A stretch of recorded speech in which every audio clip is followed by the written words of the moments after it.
welcome to Fishing for Bees. This is my YouTube channel on swarm catching and beekeeping. If you're new to the channel, welcome. A little bit about me is I'm in the Grand Rapids area. I catch swarms. I've never purchased bees. I've never split a colony, never bought a queen. Swarms just keep replenishing the minimal losses in our production yard. In the past, we've had so many swarms coming in the spring that I've given 10 frame colonies away. So if any of that interests you, please like and subscribe. I'd really appreciate it. Today's decision day, it's going to be a quick one. It's decision day on this one. So when we were doing the oxalic acid treatments the other day, I was checking weights, and this one is pitiful. There's still activity at it, but it's 57 degrees, it's November 6th, and I have to make a decision on this because I don't believe keeping it in a 5/5 is the best option if it's a small colony. It may have already perished.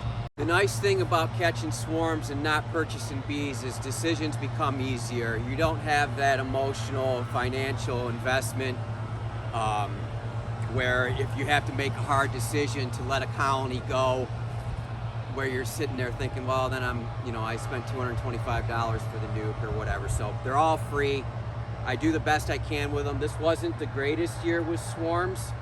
I had 3 laying worker situations, and then I got this one here, so that'll bring it down to 5 surviving catches if this one goes the way I think it's going to go. So before I get in here, I came prepared. So it's super light. I know there's a strong chance that they're going to need to be fed.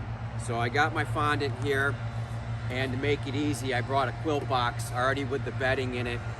Close off the front entrance, take this top box off, that's what I'm suspecting, get rid of it, immediately start feeding them, and hope for the best. So when I'm in here, I'm not going to hunt for the queen, although I don't think the population's all that high. The queen might be easy to find. I'm just looking for evidence of a queen. At this point, I'll just accept brood, as long as it's not drone brood. If it's got brood, then that's a good sign that there's still a queen. I may look for an egg. But again, it's 57 degrees. I'm not going to play around in here long. This isn't the ideal temperature to do inspections. It's okay, but it's not great. So we're not going to play around in here long. We're going to evaluate it. We're going to determine the best we can if there's a laying queen, and we're going to go from there. So here we go. Remember, do as I say, not as I do. I always say light a smoker. I didn't light a smoker. I'm thinking that even this equipment that I'm wearing might be a bit too much. I'll tell you what,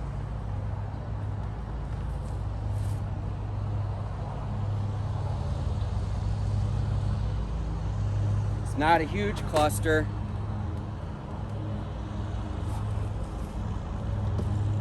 But considering this thing's been limping for a long time and should be showing signs of failure,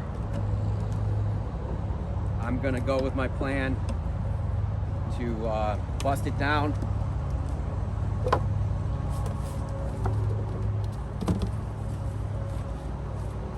While I play around, just to keep some heat in here, I'm gonna go ahead and put that on. So I'm just gonna take a quick look, and I'm also gonna show you the problem with this. This is no good. This one is unfortunate because it does have some honey in it, but it's so high up, I'm not so sure they can access it that well. And they certainly will not be able to access it well in the cold. This has signs of, like maybe they moved honey down from these frames. I'll give you a closer look. You see in this area how there's still some wax capping and it's kind of pulled apart. It's not as bad as if it's robbed, but it's not as pretty as if they were cleaning frames. Looks to me like took honey from this area and moved it down into the bottom because they're starving. So I got a little bit ahead of myself. I was kind of excited to show you the frame and the evidence that they were moving resources down to the bottom box, but I didn't really explain why it's so important that I break down this vulnerable colony. All that space at the top, come the cold, cold winter, they're not going to be able to get up there. Or they may try and get up there and it'll be too cold and they'll freeze to death because they know that there's some resources, minimal resources above their head, and they'll be desperate to go get it. That open void up there in the winter is where all the heat goes, but yet the cluster will not be up there. They won't go up there. It's obvious that they won't go up there just by us looking in there today and seeing that there was, only 2 bees up there. And I've peeked in there a little bit recently and there hasn't been many bees. So it's all about space management. It's all about giving them just the right amount of space that they can patrol and defend against ants, wax moths, small hive beetles. Giving them the right amount of space that they will be able to heat. Too much space, especially frames that aren't completely drawn out above their head, they're useless. They can't go up there. They won't go up there. And all the heat that they're generating in the bottom box is just going to rise into that void. And, I'm still going to put a quilt box on it, just like these other ones will have in a little bit. But it just won't. I can say this colony was probably sure to die with that setup that they had. It's just too much space, too small of a cluster. That cluster's probably going to get even smaller. I would speculate if they win coming out of winter, they're going to be, baseball to softball size cluster. It's going to be very, very small. But now they have a chance. Before they didn't have a chance. Now they have a chance. They can manage that little bit of space. They're getting some good feed above their head. If it gets too cold and they can't get to that feed, well, then they might starve in place because it's not on the frames, it's above their head. But it's a nice, small, compact little space for that small little cluster to live in. Doing this also relieves the stress. They do not like having too much space to defend. Funny, the only one that has any activity is that one we were just in. They don't like having all that space to defend. It stresses them out. They feel obligated to defend it. They do risky moves to go up there and defend it. And it breaks the cluster. It breaks what they're trying to do as far as generating heat over the brood and everything. It's just a bad, bad idea. So this was all about space management and giving them the best chance for survival this winter. Now I'm going to show you what we're doing with those frames that we took off. So we still have some okay days for foraging in the future. So these partial honey frames aren't going to do me any good, and they're actually just going to attract pests. So I'm going to set it out to be robbed. A couple things about this robbing station is it has a mesh bottom, so they have access to the bottom. Also, you want to have access to the top as well, so the lid is canted a little bit. Frames are spread out. Remember, you want them to have easy access in and easy access out. You're not setting up a Battle Royale Coliseum. You're setting up a feeding station. If you restrict the entrances, they will fight at the entrances. They will hurt and kill each other, ripping wings off and antennas. And these are very important bees. These are your winter bees. You do not want them killing each other. You want them to play nice. Leave it as open an area as possible. And I'm just going to let them rob out that little bit of honey from those other colonies. I don't think there's any foraging going on in the one we're looking at. So I don't like taking this little bit of honey away, but it's exactly that. It's just a little bit of honey. I'm glad we're in here.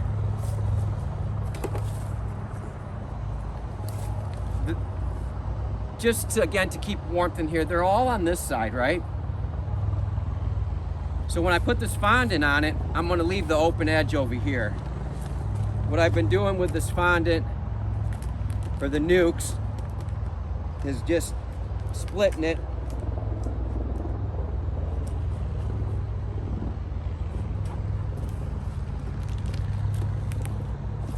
I'm going to put it on here like this.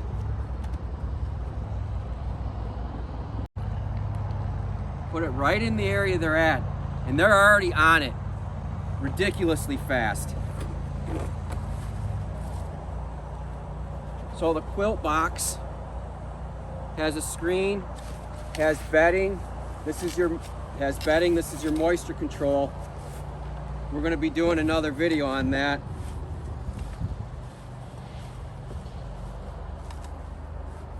But it also has a built-in feeder shim.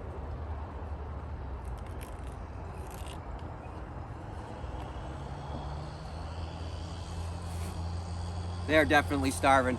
And part of the reason why they're starving is it's just starting to get too cold for them to go up into that top box and access those resources. As it looks, they moved it down. Pretty bad, but still alive. It's had treatments,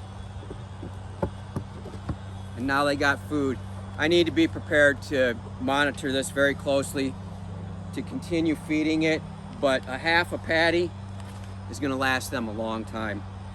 And hopefully, if they're really light on food and it's affected, you know, her laying or anything like that, that we can stimulate them. I've seen them draw comb from this fondant, which I find absolutely amazing. This actually has stimulated them in the very, very early spring, late winter to draw comb. So it's pretty cool stuff. It's got all the additives for gut health, so I'm gonna be working on their gut health as they consume this. All these weights are up pretty good, but as I said, this one's horrible. So we're gonna take another step. Remember, if you broke the propolis seal late in the season, they are not going to reseal it. Painter's tape is all you need. Gives them a little bit of help, just enough help.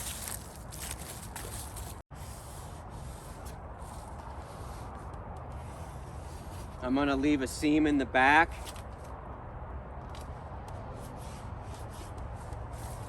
so that I can easily feed them if they continue to survive.